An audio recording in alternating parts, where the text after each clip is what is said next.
Sabe, tem alguns crimes que simplesmente marcam um país inteiro.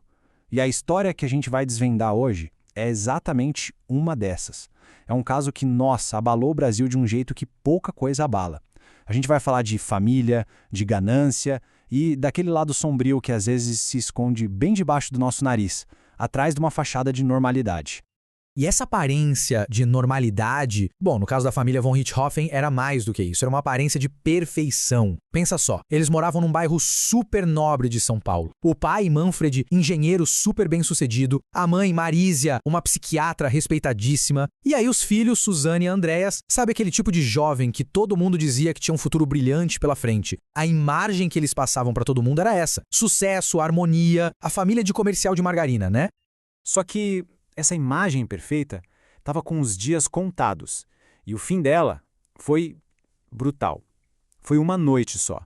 Uma noite que transformou aquela casa dos sonhos, sabe? Num cenário de pesadelo. E que revelou uma verdade que, olha, ninguém, mas ninguém mesmo, podia sequer imaginar. Então vamos lá. Vamos voltar para o começo de tudo, para a noite do crime. A gente vai focar em como tudo foi descoberto e qual foi a primeira história que contaram para a polícia e para todo mundo. Imagina a cena. Manhã do dia 31 de outubro de 2002, Dia das Bruxas. O Brasil inteiro acorda com essa notícia chocante.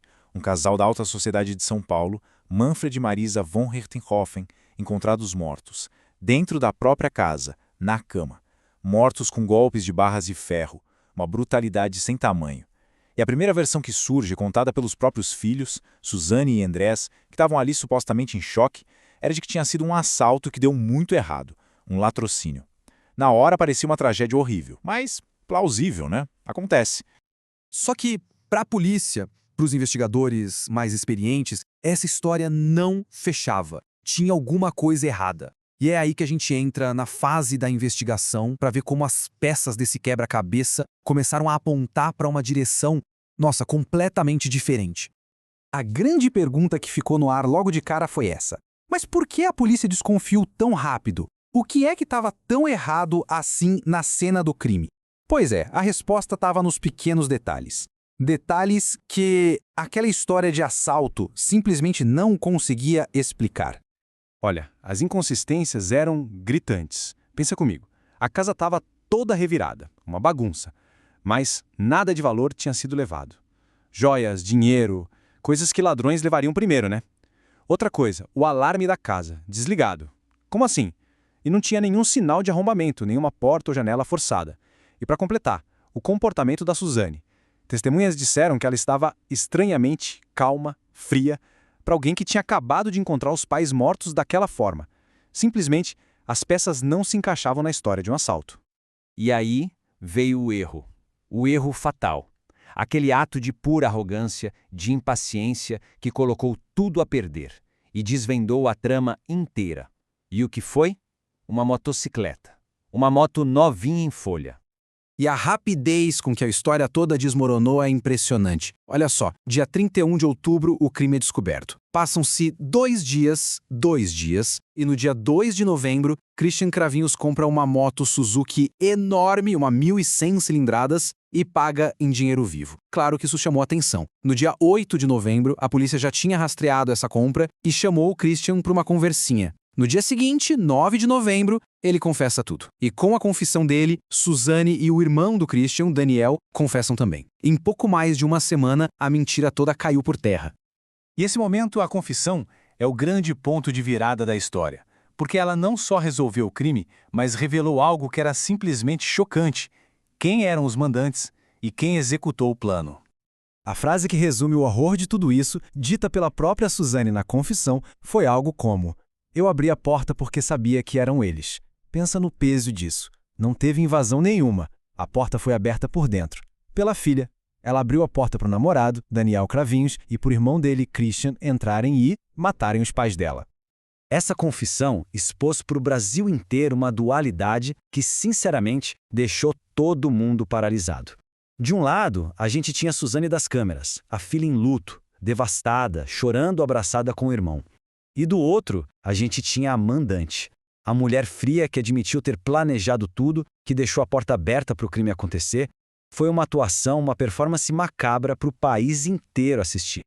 E esse crime, tem um nome específico: parricídio. É o ato de matar o próprio pai ou a própria mãe. É um dos maiores tabus da sociedade. É a quebra do laço que a gente considera o mais sagrado de todos.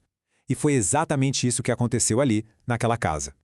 Mas a pergunta que não quer calar é: por quê? O que leva alguém a fazer uma coisa dessas? Bom, segundo as confissões, foi uma mistura de coisas. Primeiro, os pais não aprovavam o namoro da Suzane com o Daniel Cravinhos. Segundo, ela queria liberdade, queria viver sem o controle dos pais. E terceiro, claro, o dinheiro, o acesso à herança da família, que era milionária. Então a gente tem aí uma combinação trágica de amor proibido, desejo de liberdade e, no fundo, muita ganância. Com a confissão na mão, o caso foi para o julgamento. E que julgamento, hein? Um dos mais acompanhados pela mídia em toda a história do Brasil. Vamos ver, então, qual foi a sentença. E o veredito, em julho de 2006, foi pesado. A justiça não aliviou. Os 3 foram condenados por duplo homicídio qualificado. As sentenças foram bem severas, para refletir o quão brutal foi o crime. Suzane, a mandante, pegou 39 anos e 6 meses de prisão. Daniel Cravinhos, que executou o plano com ela, pegou a mesma pena, 39 anos e 6 meses. E o Christian Cravinhos, que também participou, pegou um pouquinho menos, 38 anos e 6 meses.